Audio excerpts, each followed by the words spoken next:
Hi everybody, Kat here for Lift It Up today, and we are in Genesis 11, and it's kind of a little quick review. This one, we kind of like, we have some genealogy that we're looking at here again. And let's see, if we look at, I think the number one question that I sent out, let's just get right into it right now, is what action do the people of Babel take and what is their motive? And if we go to Genesis 11, 1 through 9 to find that, we see that it's not the tower not that the tower would actually reach the heavens, but they wanted it to be a high tower that was like a monument to their abilities, that enhanced their fame. Basically it's like, look at us, aren't we wonderful, aren't we great? In this endeavor they disobeyed God and attempted to steal his glory. So what did he say to them in chapter 10? He told them his commission was to go forth, be fruitful on the earth, and multiply, right? Fill the earth. So he wanted them to scatter and to fill the earth. That was his command to them to do. And what they ended up doing was they had come together, all these peoples, and they didn't scatter. They weren't filling the earth. And in fact, they were just trying to build themselves up and say, you know what, we're going to stay together. We're going to be a mighty people. And,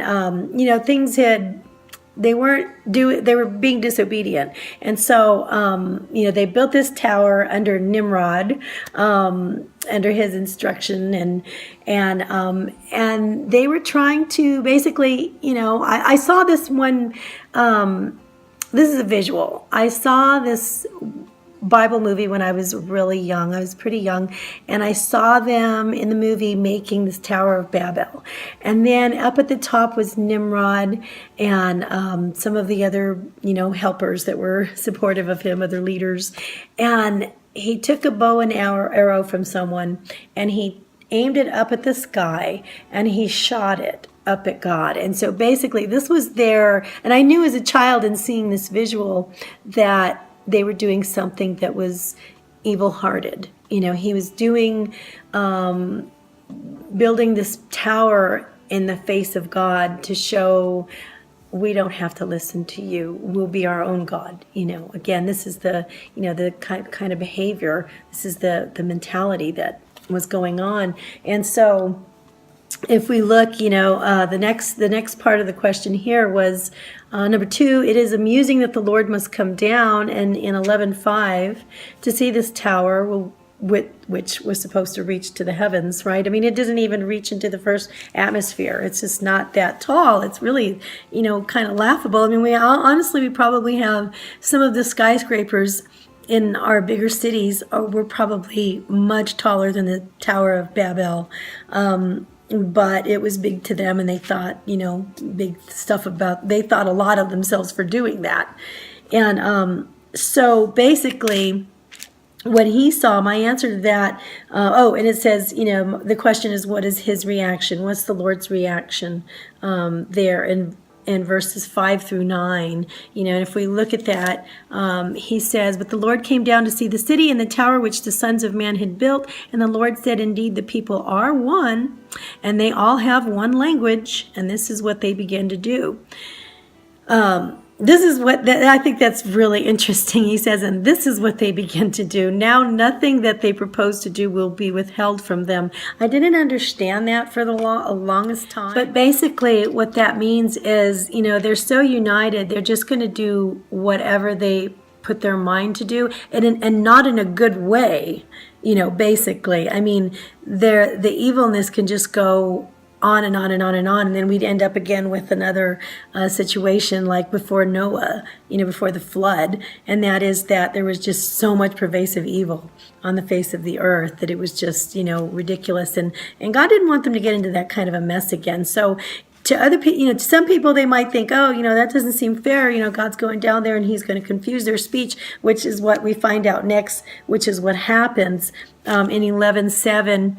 The Lord says, come, let us go down and there confuse their language, that they may not understand one another's speech. So the Lord scattered them abroad from there over the face of all the earth, and they ceased building the city. Therefore, its name is called Babel, because the Lord confused the language of all the earth, and from there the Lord scattered them abroad over the face of all of the earth. And so, two things I wanted to point out. Number one is that people will say, oh, well, that seems kind of mean. They were making a really nice building and he scattered them, but don't forget, they were doing it in defiance of God. And number two, so number one, they were being disobedient and defiant. And number two, do not forget, this is an act of mercy. He did not want them to get into the same befuddlement again of being just covered with, nothing but sin covering the whole face of the earth and all of man and getting themselves into these predicaments. But he wanted them, it was a merciful thing to do. Basically, he's being a wonderful parent. Basically, when a parent tells a child, I want you to go and do this, and the child doesn't do that, the parent will step in and say, okay, I'm going to help you do this because you obviously don't know how to do it and you're not listening, so I'm going to have to help you to listen. Sometimes that needs to happen. That's what was happening here, is he was sending them on their way. It doesn't say that, he opened up the earth and has swallowed all of these people. No, he scattered them. He confused their language so they'd stop building that ridiculous tower and they would go and do what he asked them to do, which was to scatter and fill the earth. And that's exactly what happened.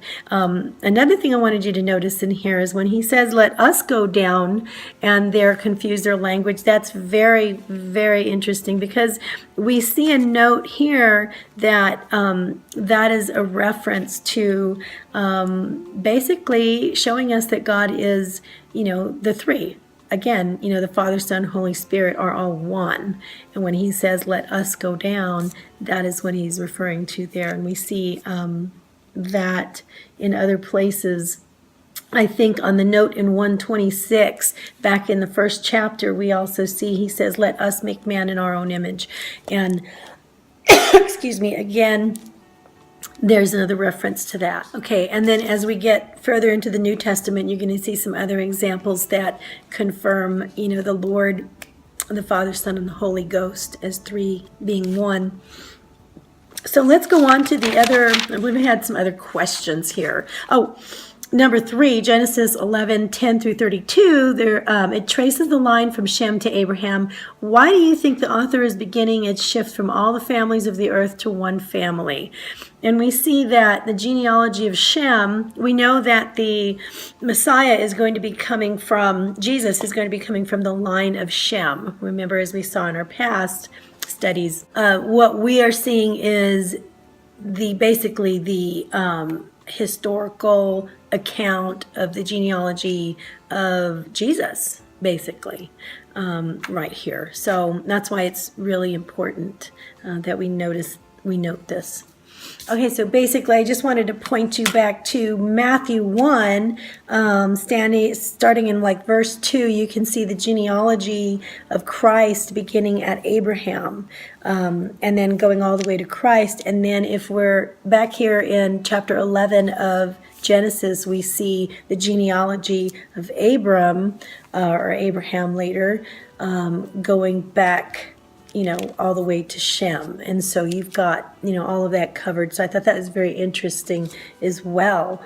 And then also another thing I wanted to point out, which was very interesting, is that, after the Noah's family came out of the ark, you remember Jesus with the Lord saying, that the lifespans were going to be shortened, from now on. Men weren't going to be living as long as they had in the past. They actually didn't overall do a whole lot good with having that long a time. And so he cut them short. And so we saw, I believe Adam started at 930 years that he lived, and then Noah lived 950, Shem lived 600. And so then after that, you really start to see him. Abraham's father, he was Abram at the time before the Lord changed his name to Abraham, and his father's name was Terah, and he lived 205 years, so you could really see the years start dropping off. Abraham himself lived 175, and nowadays, people rarely get past 110 or so. That's that's like huge. More than likely, people don't live past 70 to 80. When they get to 90, then there's a lot of surprised people about people living that long now. So but anyway, I just thought that was very interesting as well. The oldest man that ever lived was Methuselah, and he lived, I believe it was 969, so that's pretty old. But anyway, so that was chapter 11. I'm going to put some questions down below for chapter 12 of Genesis. If you have any questions, let me know. This was a very interesting chapter. And I think that was all I wanted to point out. Also, in verse 29 of chapter 11 is introduced Sarai, or the wife of Abraham, who God changed her name later to Sarah. And she, at the beginning here, she's already been introduced as being barren and not able to have children. So we're going to go on that bit into the next chapter. I love you guys a lot. Thanks for hanging in there with me, and I will see you soon in chapter 12. Bye.